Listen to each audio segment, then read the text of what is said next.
नमस्कार दोस्तों, स्वागत है आप सभी का आपके अपने YouTube channel online study with DK में। और आज हम आपके लिए लेकर आए हैं पर्यावरण अध्ययन से संबंधित कुछ पर्यावरण कानून एवं अधिनियम से संबंधित 15 अति महत्वपूर्ण प्रश्न। जी हाँ दोस्तों, ऐसे सिलेक्टेड क्वेश्चन है जो कि आपको हर टेट एग्जाम में ज़रूर देखने को मिलेंगे पर्यावरण अध्ययन के अंतर्गत। निश्चित रूप से आप किसी भी राज्य के पेपर को देख सकते हैं, प्रीवियस ईयर पेपर को, वहाँ पर आप ये क्वेश्चन ज़रूर देख पाएंगे। तो निश्चित रूप से ये ऐसे क्वेश्चन है जो अक्सर एग्ज़ाम में पूछे जाते हैं। तो चलिए और स्टार्ट करते हैं और देखते हैं आज के हमारे जो 15 अति महत्वपूर्ण प्रश्न हैं जो कि पर्यावरण अधिनियम से संबंधित हैं। तो बढ़ते हैं फर्स्ट क्वेश्चन की ओर, देखते हैं। देखिए फर्स्ट क्वेश्चन है यहाँ पर, सीएफसी में ओजोन परत को बचाने के लिए तैयार की गई एक अंतर्राष्ट्रीय संधि का नाम बताइए। तो यहाँ पर 4 विकल्प आपके सामने हैं और आप भी अपना उत्तर यहाँ पर कमेंट्स के रूप में दे सकते हैं। तो यहाँ पर सिग्मा प्रोटोकॉल, मॉन्ट्रियल प्रोटोकॉल, या फिर ओजोन प्रोटोकॉल, या फिर ग्रीन प्रोटोकॉल। तो देखिए यदि हम बात करें तो सीएफसी जो और ओजोन परत है, इससे अक्सर क्वेश्चन बनता ही बनता है, चाहे वो किसी भी प्रकार से क्वेश्चन बना हो, पर अक्सर इससे बनता है।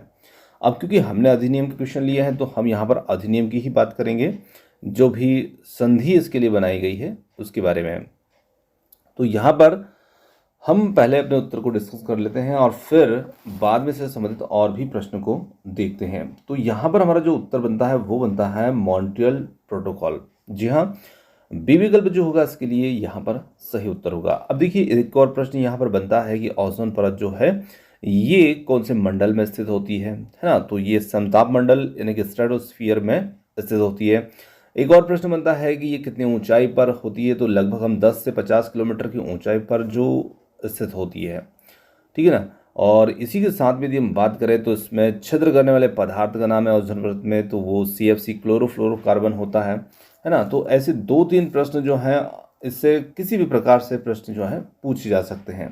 तो आप ओजोन परत से संबंधित पूरा डाटा जो है वो कंप्लीट करके रखिएगा, क्योंकि क्वेश्चन किसी भी प्रकार से बनता है तो निश्चित रूप से आप उसका उत्तर देने में दे पाएँ। तो चलिए देखते हैं अगले क्वेश्चन को।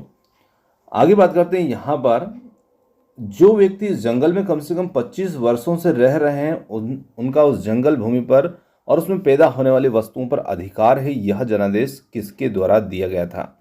4 विकल्प इस प्रकार से हैं: भूमि अधिग्रहण अधिनियम 1994, या संविधान अनुसूचित जाति आदेश संशोधन विधेयक 2012, भारतीय जंगल अधिनियम 1927, या फिर जंगल अधिकार अधिनियम 2007।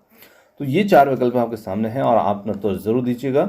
तो यहाँ पर यदि हम बात करें कि जो व्यक्ति जंगल में कम से कम 25 वर्षों से रह रहे हैं, उस जंगल पर, भूमि पर, उसमें पैदा होने वाली वस्तु पर उसका अधिकार है, ये जनादेश जो दिया गया था, ये दिया गया था जंगल अधिकार अधिनियम 2007 के द्वारा। जी हाँ, और इसमें ये बताया गया है कि जो भी व्यक्ति, जैसे कि जो वन में रहने वाले जो वनवासी जातियाँ होती हैं, तो निश्चित रूप से उनका इस पर अधिकार है, ये अधिनियम दिया गया था।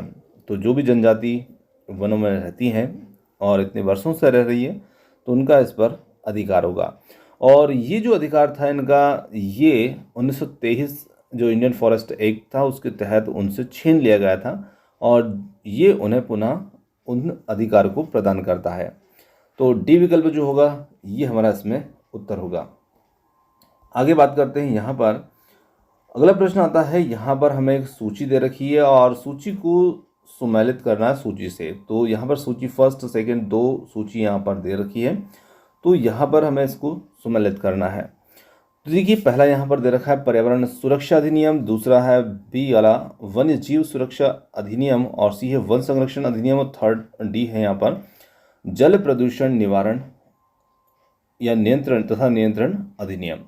इधर वर्ष दे रखे हैं कि ये कब बना है या कब लागू हुआ है। तो इस प्रकार से सूची 1 में इनके नाम दिए हैं अधिनियम के और 2 में यहाँ पर इनके वर्ष दे रखे हैं। तो यहाँ पर हमें मिलान करना है कि जैसे कि पर्यावरण सुरक्षा अधिनियम यदि कौन से वर्ष में लागू हुआ था, तो इस प्रकार से हमें सूची का मिलान करना है। तो आपको थोड़ी सी यहाँ पर समस्या आ सकती है, तो मैं यहाँ पर सीधे उत्तर को टिक करता हूँ और फिर आप इसके उत्तर को यहाँ पर नीचे आसानी से देखकर समझ सकते हैं। तो यदि हम बात करें यहाँ पर पर्यावरण जो सुरक्षा अधिनियम है, तो ये लागू हुआ था 1986 में। तो यानी कि हम ए वाले के लिए उत्तर हमारा होगा 2 नंबर वाला 1986। फिर बात करें वन्य सुरक्षा अधिनियम की, तो ये हुआ था 1973 में। तो इससे हम मिलान करेंगे 73 से, ठीक है, सॉरी 72, 73 नहीं 72, यहाँ पर ये हमारा उत्तर हो गया। और फिर बात करें यहाँ पर वन संरक्षण अधिनियम जो कि 1980 में लागू हुआ था, तो ये हो जाएगा। और जल प्रदूषण नियंत्रण जो है ये 1974। तो इस प्रकार से अब देखें कि ए के लिए जो हमारा उत्तर है वो आ रहा है 3, और बी के लिए हमारा उत्तर आ रहा है, सॉरी ए के लिए आ रहा है 2, बी के लिए आ रहा है 3, और सी के लिए आ रहा है 4, और डी के लिए आ रहा है 1। अब देखिए इसमें हम उत्तर का चयन करेंगे, तो यहाँ पर आपको इस प्रकार से इसमें विकल्प दे रखे हैं। तो इसमें हमारा जो उत्तर बनेगा ना वो बनेगा डी वाला ऑप्शन। जी हाँ, जिसमें 2 3 4 1। अब 2 3 4 1 को यहाँ पर आप चाहें तो इसके साथ में आप थोड़ा सा नोट करके लिख सकते हैं, ठीक है ना। तो यहाँ पर 2 3 4 और 1। अब आप देखें तो बिल्कुल आपको ये उत्तर यहाँ पर मिल जाएंगे।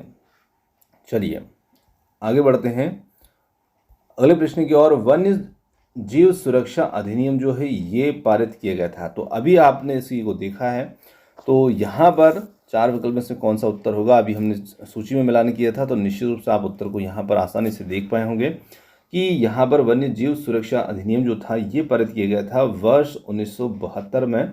और यहाँ पर सी विकल्प जो होगा इसके लिए हमारा उत्तर होगा। और इस अधिनियम के अनुसार अवैध शिकार और व्यापार, पशुओं को शिकार करना और व्यापार करना आदि के लिए इसमें जुर्माना दंड का प्रावधान रखा गया है। तो सी विकल्प इसके लिए हमारा उत्तर हो जाएगा। आगे बढ़ते हैं अगले प्रश्न की ओर। यहाँ पर अगला प्रश्न आता है, सन 1992 में पर्यावरण सुरक्षा से संबंधित जो प्रथम पृथ्वी सम्मेलन किस शहर में हुआ था। तो यहाँ पर 4 विकल्प इस प्रकार से हैं, कोपेनहेगन, रियो डी जेनेरो, या वाशिंगटन, या फिर डी है स्टॉकहोम। तो हम बात करें यहाँ पर यदि पर्यावरण सुरक्षा से संबंधित जो प्रथम पृथ्वी सम्मेलन हुआ था ये हुआ था option B Rio de Janeiro. तो यहाँ पर 1992 में इस सम्मेलन को यहाँ इस शहर में आज आयोजित किया गया था, और ब्राज़ील के नाम से भी जाना जाता है ये। तो यहाँ पर आयोजित किया गया था, और इस सम्मेलन में एजेंडा जो 21 था, घोषणा पत्र उसका प्रस्तुत किया गया था, और जो कि हानिकारक गैसों के उत्सर्जन में कमी लाने से संबंधित था। तो ऑप्शन बी इसके लिए हमारा यहाँ पर उत्तर होगा। आगे बढ़ते हैं, वातावरण में क्लोरोफ्लोरोकार्बन उत्सर्जन पर प्रतिबंध लगाने संबंधी प्रथम प्रोटोकॉल कहाँ पर बना था। तो देखिए यहाँ पर यदि हम बात करें तो प्रथम प्रोटोकॉल जो बना था ये कहाँ पर बना था, तो हमने देखा था कि CFC या ओजोन परत से संबंधित जो संधि थी उसे मॉन्ट्रियल प्रोटोकॉल भी कहा जाता है। तो ये ऑप्शन ए ही इसमें हमारा उत्तर होगा, मॉन्ट्रियल।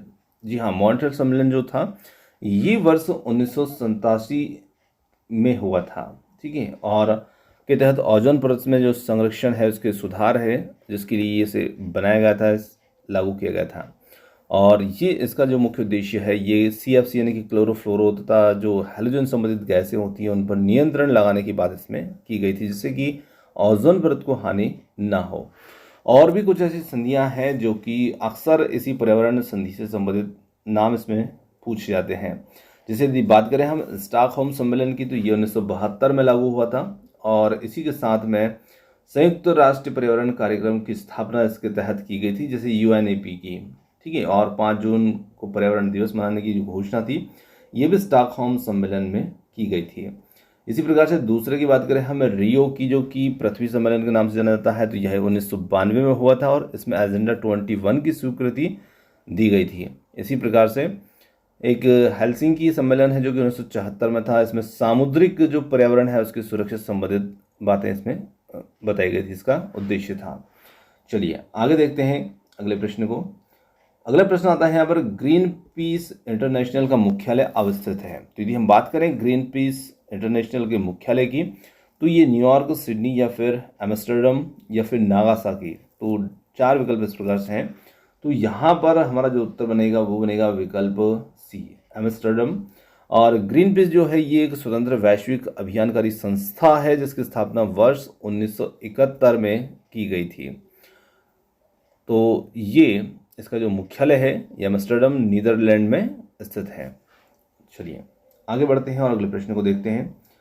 अगला प्रश्न यहाँ पर आता है, पर्यावरण संरक्षण अधिनियम जो था ये किस वर्ष पारित हुआ था?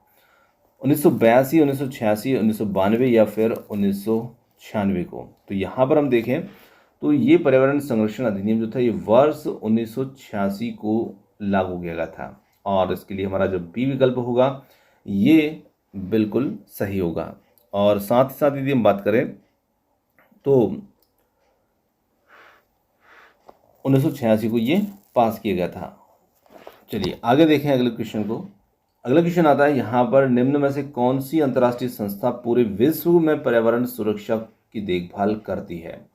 WWF, WHO, पैटा या फिर UN? तो यहाँ पर यदि हम बात करें उस संस्था की जो कि अंतर्राष्ट्रीय संस्था पूरे विश्व में पर्यावरण सुरक्षा की देखभाल करती है, तो वो होगा यहाँ पर ऑप्शन ए WWF, जिसे world wide fund for nature भी कहा जाता है, और ये प्रकृति के संरक्षण के लिए एक अंतर्राष्ट्रीय गैर सरकारी संगठन है जिसकी स्थापना वर्ष 1961 को की गई थी।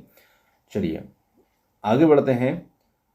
अगला क्वेश्चन आता है यहाँ पर, भारत में निम्नलिखित में से कौन सी एजेंसी मुख्य रूप से प्रदूषण के मापन से संबंधित है?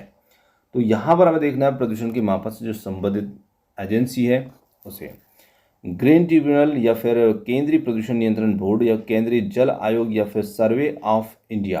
तो यहाँ पर हम कह सकते हैं कि मुख्य एजेंसी मुख्य रूप से जो कि पर्यावरण प्रदूषण से संबंधित है, और वो हमें कहाँ पर देखना है? भारत में। ठीक है, भारत की बात यहाँ पर की जा रही है। तो यहाँ पर हमारा जो उत्तर बनता है वो बनेगा ऑप्शन बी, जो कि केंद्रीय प्रदूषण नियंत्रण बोर्ड। ऑप्शन बी यहाँ पर होगा। और ये जो प्रदूषण नियंत्रण बोर्ड है ये प्रदूषण के मापन से संबंधित है। साथ ही साथ ये जल वायु प्रदूषण के मूल्यांकन, उनकी निगरानी और नियंत्रण के लिए ये बोर्ड है। चलिए तो यहाँ पर बी विकल्प इसके लिए हमारा सही उत्तर होगा। आगे देखते हैं, अगला क्वेश्चन आता है, भारतीय संविधान का कौन सा अनुच्छेद पर्यावरण संरक्षण को प्रत्येक नागरिक के मौलिक कर्तव्य के रूप में पहचान कराता है? तो देखिए यहाँ पर हमें उस अनुच्छेद को पहचानना है जो कि संविधान का अनुच्छेद है और पर्यावरण संरक्षण को प्रत्येक नागरिक के मौलिक कर्तव्य के रूप में पहचान कराता है। तो यहाँ पर अनुच्छेद 42 है, अनुच्छेद 48A है और अनुच्छेद 51A, अनुच्छेद 20। तो यहाँ पर यदि देखा जाए तो ऑप्शन सी जो होगा जिसमें अनुच्छेद 51A दे रखा है, ये पर्यावरण संरक्षण को नागरिक के मौलिक कर्तव्य के रूप में पहचान कराता है, और इसके तहत प्रत्येक भारत का जो नागरिक है उसका ये कर्तव्य होगा कि वो प्राकृतिक पर्यावरण की, जिसके अंतर्गत वन, झील, नदी, वन्य जीव आदि सभी आते हैं, उनकी रक्षा करें, उनका संवर्धन करें और सभी प्राणी मात्र के प्रति दया का भाव रखें। तो ऑप्शन सी यहाँ पर हमारा इसमें उत्तर हो जाता है। अगला क्वेश्चन आता है यहाँ पर, क्योटो प्रोटोकॉल जो है ये किससे संबंधित है? तो बात करें यहाँ पर क्योटो प्रोटोकॉल की, तो ये नस्ल संरक्षण या फिर जलवायु परिवर्तन, न भूमि संरक्षण या फिर औषधि पौधे, तो ये जलवायु परिवर्तन से संबंधित होगा क्योटो प्रोटोकॉल। जी हाँ, और जो क्योटो प्रोटोकॉल था इसे जापान में, क्योटो जापान में दिसंबर 1997 97 है, 97 मतलब 57 नहीं, 97 में तय किया गया था। तो यहाँ पर ऑप्शन बी इसके लिए हमारा उत्तर होगा।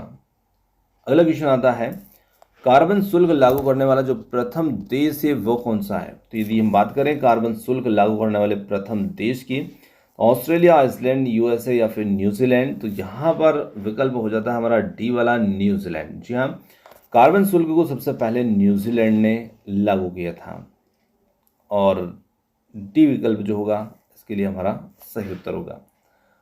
आगे देखते हैं अगले क्वेश्चन को। अगला क्वेश्चन आता है, वन संरक्षण अधिनियम के अनुसार किसकी खेती गैर वन्य गतिविधि है? तो यहाँ पर देखे जाए चाय, रबर या फिर सहतूत, और डी है ये सभी। तो वन संरक्षण अधिनियम जो 1986 है उसके अनुसार चाय, रबर तथा सहतूत की जो खेती है ये गैर वन्य गतिविधि होगी।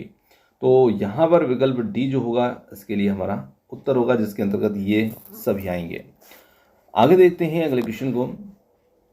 अगला क्वेश्चन जो है ये भी क्योंकि हमारे पर्यावरण अधिनियम से संबंधित ही है, तो भारत में प्रोजेक्ट टाइगर जो था ये कब इसकी शुरुआत की गई थी? तो यदि हम बात करें 1973, 1982 या फिर 1992 या फिर 1996, तो यहाँ पर प्रोजेक्ट टाइगर जो है ये 1973 में इसकी शुरुआत की गई थी। ऑप्शन जो ए होगा ये हमारा उत्तर होगा।